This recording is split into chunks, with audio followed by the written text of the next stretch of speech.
Listen carefully to what I'm about to tell you. Because somewhere right now, there's a man lying to his pregnant wife about where the hospital money went.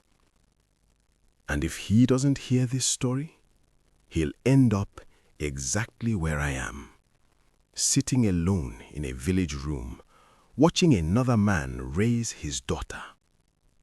My name is Tunde Adeleke. I'm 29 years old. And 11 months ago, I bet 156,000 naira on our unborn child's future on a single game of draft beneath a mango tree. My wife was 7 months pregnant, sleeping peacefully at home, trusting me. I walked away that night with 43,000 naira in my pocket. 6 months later, my wife was living in a 3-bedroom house with her boss, a man 15 years older than me, a man who drives a Lexus SUV, a man who became the father I should have been. This is the story of how I gambled away everything and why I'll never get it back. Folake wasn't supposed to choose me. When we met at 19 at the Polytechnic in Akure, every guy wanted her. She was beautiful, yes, but more than that, she was sharp, confident. She debated politics with the boys and embarrassed them. She quoted Achebe and Ajiche like they were her friends. She carried herself like someone who already knew her worth. And somehow, she chose me. 4 years of dating. Then I went to her father's house with my uncle and village elders. We brought kola nuts, palm wine, an envelope with 50,000 naira. Her father was a retired school principal. His parlor was full of Folake's achievements, certificates, awards, graduation photos. He looked at me for a long time. "My daughter is precious," he said in Yoruba. "She is educated. She has prospects. Many men have come here with money, with cars, but she insists she wants you." Then he asked me the question that should have scared me straight. Why should I give my daughter to a man without a stable job? I didn't lie. I told him I had skills, plans, an electrical installation business I was building. I promised to work every day. I promised to take care of his daughter. He listened quietly. Then he said something I think about every single day. Hard work without wisdom is just suffering in disguise. Don't let my daughter suffer. I promised him I wouldn't. That promise lasted 3 years. We married quietly. Small ceremony.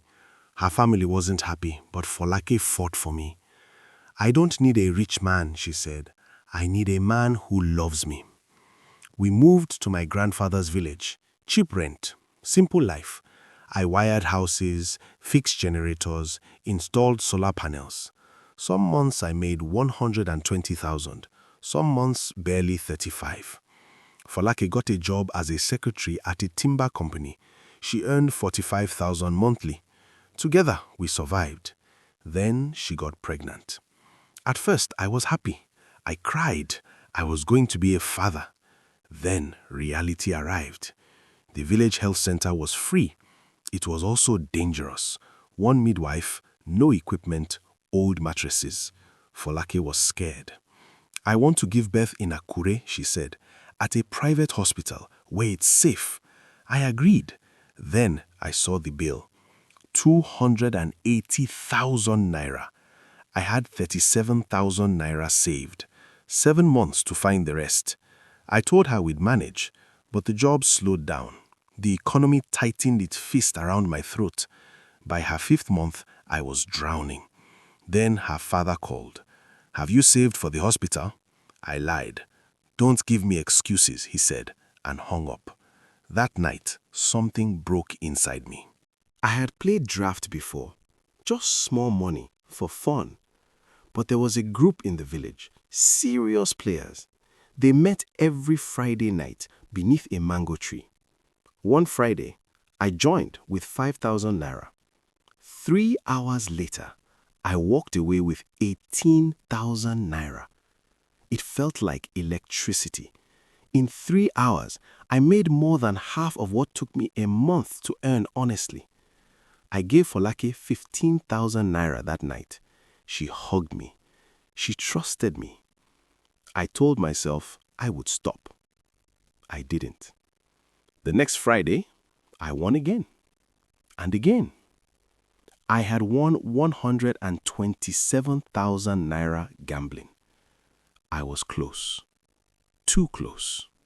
Late November, Friday night. The rainy season was ending. The air was cool, clear, perfect. Folake was 7 months pregnant. Her belly was huge. She moved slowly, one hand always on her lower back, but she was glowing. That evening, she cooked my favorite, pounded yam, egusi soup. We ate together, laughed, talked about names. If it's a boy, she said, we name him after your grandfather. And if it's a girl, she smiled, Ayomide, my joy has arrived, because that's what she'll be. I smiled back, kissed her forehead. Then I lied to her face. I have to meet a client, I said. Solar panel installation, big job, could pay 40,000 naira. She believed me. Why wouldn't she? I was her husband, the father of her child. At 8 p.m., I went to the mango tree. The usual players were there, but there was a new face, Alhaji Karim, from Ibadan. Expensive agbada, gold chain thick as rope. He looked at me and smiled.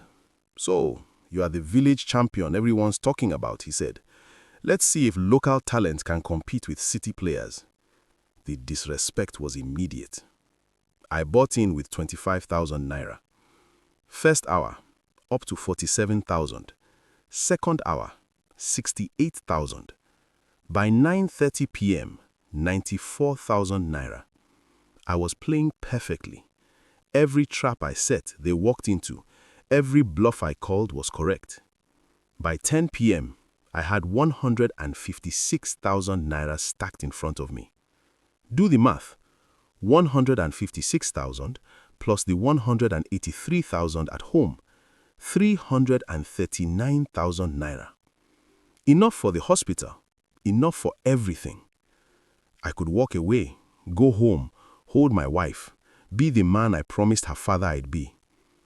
I stood up. Gentlemen, I said, thank you. I'm done for the night. Alhaji Karim laughed. The village champion is running? I came all the way from Ibadan to play you and you are walking away? The others joined in. Hey, Tunde, don't let him talk to you like that. My pride woke up. That stupid, deadly pride. How much, I asked. He smiled. Everything you want tonight. 156,000 naira against my 156,000 naira. Double or nothing. Win, and I'd have almost 500,000 naira. Lose, and I'm back to 43,000. I should have thought about Folake sleeping at home. I should have thought about my daughter growing inside her. I should have remembered the promise I made her father. Instead, I thought about the disrespect in that smile. I sat back down. We played 20 minutes. Careful moves, both of us defensive. Then I saw it, an opening, a perfect trap. If he took it, I would have him in 4 moves. He took it. 3 moves away from 312,000 naira. 3 moves away from securing my family's future. 3 moves away from being right. Then he moved a piece I hadn't accounted for. A counter trap. The board flipped. I froze. Ran through every escape. There was none. At 10:47 p.m., he captured my last piece. 156,000 naira. Gone. Good game, village champion, he said, stacking my money with his. You are skilled, very skilled, but you play with emotion, and emotion always loses. No one spoke. At 11 p.m., I walked away with 43,000 naira, all that remained of the hospital money. I didn't go home. I sat by the river until sunrise, watching the water, looking for an answer that didn't exist. How do you tell your 7-month pregnant wife that you gambled away your daughter's safe delivery? How do you admit that? I came home at 6 a.m. Folake was awake. Where were you? I called you 15 times. My phone died, I said. The job took longer than expected. Did you get paid? Next week. She looked at me, really looked at me, but she didn't push.